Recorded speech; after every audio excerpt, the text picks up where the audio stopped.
জীবনের এই পথে এগোতে এগোতে আমরা কোথাও থেমে যাই। আমরা জানি না কেন। আমরা চেষ্টা করি যেন আমরা সামনে এগোতে পারি, কিন্তু এরকম হয় না। কি কারণ হতে পারে এর? আসুন আমি আপনাকে বোঝাই। মনে করুন আপনি কোনো রাস্তায় হাঁটছেন, আপনার পা মুচকে গেল, আপনি পায়ে আঘাত পেলেন। এখন এই আঘাত যদি আপনাকে পথ চলতে বাধা দেয়, তখন আপনি থেমে যান। যদি আপনার ভাবনা চিন্তা ক্ষুদ্র হয়, তাহলে আপনি জীবনে কখনোই এগোতে পারবেন না। ভেঙে যাওয়া কলম দিয়ে আপনি কখনো চিঠি লিখতে পারবেন না।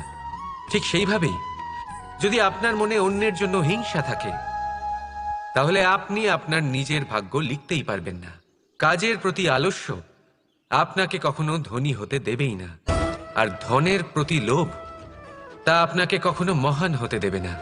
ছোট একটা কথা, কিন্তু এ হলো অত্যন্ত গুরুত্বপূর্ণ। ভাবনা চিন্তা অবশ্যই করুন, আর বোঝার চেষ্টা করুন সেটা যা আপনি বুঝতে চান।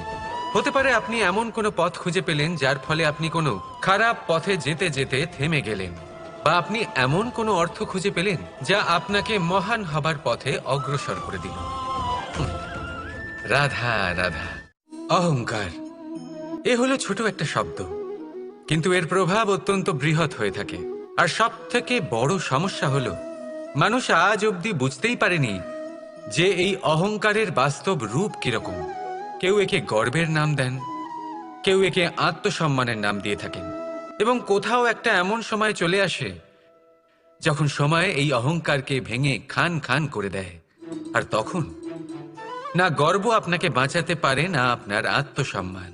এখন যদি আপনাকে উদাহরণ দিই, তাহলে যেখানে আপনি বসে আছেন সেই ঘরেই ওপরে তাকান, সেই ছাদের দিকে। যদি এই ছাদ অহংকার করতে থাকে যে দেখো, আমি তো সব থেকে উঁচু জায়গায় আছি, আমার চেয়ে ওপরে আর কেউ নেই, আমি এই ঘরে থাকা সমস্ত ব্যক্তিকে ছায়া প্রদান করি, যদি এই অহংকার এসে যায় তাহলে কি? একবার ভেবে দেখুন, যদি পরের দিন তার উপর আরো একটা তলা বানিয়ে দেওয়া হয়, তাহলে কি? এই ছাদ যার নিজের উঁচু হবার অহংকার ছিল, যে সব থেকে ওপরে ছিল, সে এবার পায়ের তলায় চলে এসছে। এটাই হয়ে থাকে।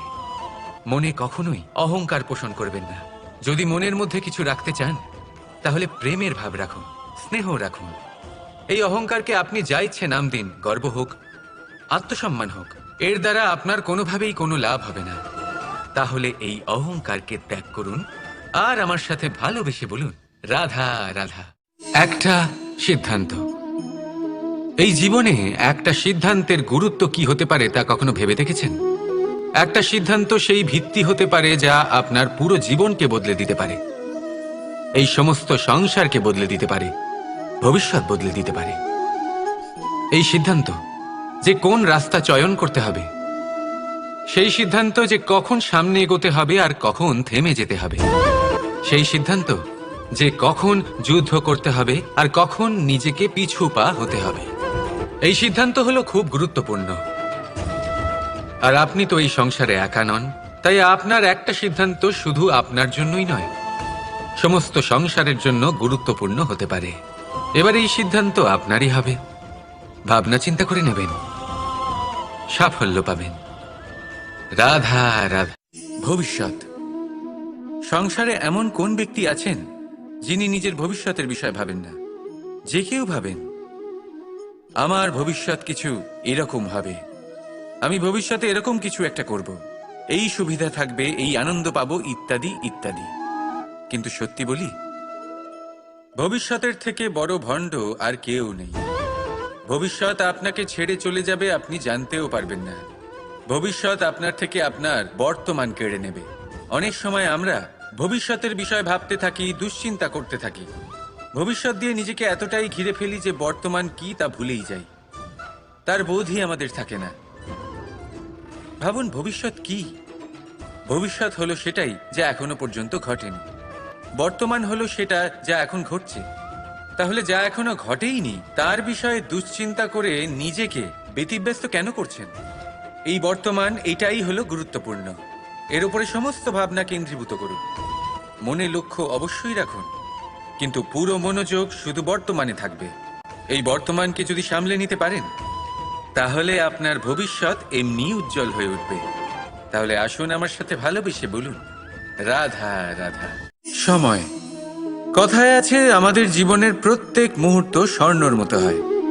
এবার হয় আমরা একে নিজেদের কাছে রাখতে পারি বা একে আমরা চলে যেতে দিতে পারি, কারণ এই ছোট ছোট মুহূর্তই আছে যা আমাদের জীবনকে গড়ে তোলে। এখন এই জীবন কেমন হবে তা আমাদের উপর নির্ভর করে। যদি আপনি একটা মুহূর্তের যত্ন না নেন, যদি আপনি এক মুহূর্ত ভালো না বাসেন, যদি আপনি এক মুহূর্ত স্নেহের আনন্দ না উপভোগ করতে পারেন, তাহলে দেখতে দেখতেই আপনার সমস্ত সময় নষ্ট হয়ে যাবে, আপনি জানতেও পারবেন না। অর্থাৎ এই সময় স্বর্ণ হতে পারে না। তবে আমরা একে স্বর্ণ বানিয়ে নিতে পারি আমাদের চেষ্টার মাধ্যমে। এই সময় শুধু একটি লাঙল যা মাটির সাথে লড়াই করতে পারে, আর কিছু নয়। একটা অত্যন্ত গুরুত্বপূর্ণ কথা মনে রাখবেন, আপনার কাছে শুধু সময় আছে। এবার আপনি এটা দিয়ে স্বর্ণ বানাবেন না ঘুমিয়ে স্বপ্ন দেখে একে নষ্ট করবেন, সিদ্ধান্ত আপনারই। রাধা রাধা। ভগবান প্রত্যেক কঠিন পরিস্থিতিতে এই নামই আছে যা আমাদের উপায় দিয়ে থাকে। ব্যক্তি যান, ভগবানের পুজো করেন, আরাধনা করেন, ব্রত পালন করেন, মন্দিরে যান, পুজো পাঠ করেন, ভগবানকে জাগিয়ে তোলেন। আর তারপর শুরু হয় সমস্ত প্রশ্ন। হে ভগবান, আমার সাথে এরকম কেন হচ্ছে? কেন আমারই জীবনে এত দুঃখ আছে? আমি কিভাবে এর সম্মুখীন হব? আমাকে কেন এত কষ্ট ভোগ করতে হচ্ছে? হে ভগবান, আমি কি করব? আমাকে সাহায্য করুন, কোনো রাস্তা দেখান।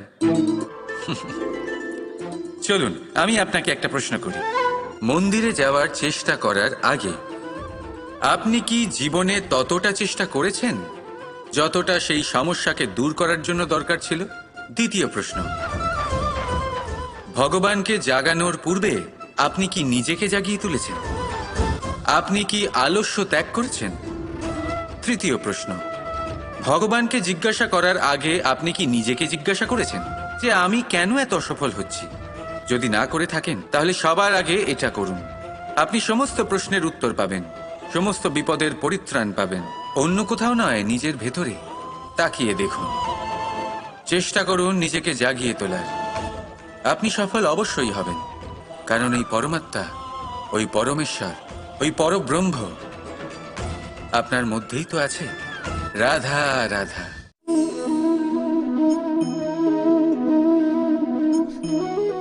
এই শুকনো পাতা দেখতে পাচ্ছেন? এটা কখনো গাছের ডালে ছিল, সবুজ তরতাজা, বৃক্ষকে পুষ্টি দান করত। কিন্তু যেই এটা শুকিয়ে গেল, যেই ও পুষ্টি সরবরাহ করা বন্ধ করে দিল, ওকে ফেলে দেওয়া হলো। এবার আপনি বলবেন, এটাই তো হলো সত্যি, এটাই তো হলো সংসারের তিক্ত সত্যি। এই সংসার ততক্ষণ পর্যন্তই আপনাকে নিজের সাথে রাখবে যতক্ষণ আপনি নিজেকে উপযুক্ত বানিয়ে রাখতে পারবেন। আমি এটা বলবো না যে এটা হলো মিথ্যে, কিন্তু এটা অবশ্যই বলবো যে এটা সম্পূর্ণ সত্যি নয়। সম্পূর্ণ সত্যি হলো এটাই যে যদি আপনি চান তাহলে চিরকালের জন্য সংসারকে পুষ্টি দান করতে পারেন, আর চিরকালের জন্য সংসার আপনাকে নিজের সঙ্গে রাখতে পারে। কিভাবে? এই শুকনো পাতার উদাহরণই আপনাকে দিচ্ছি।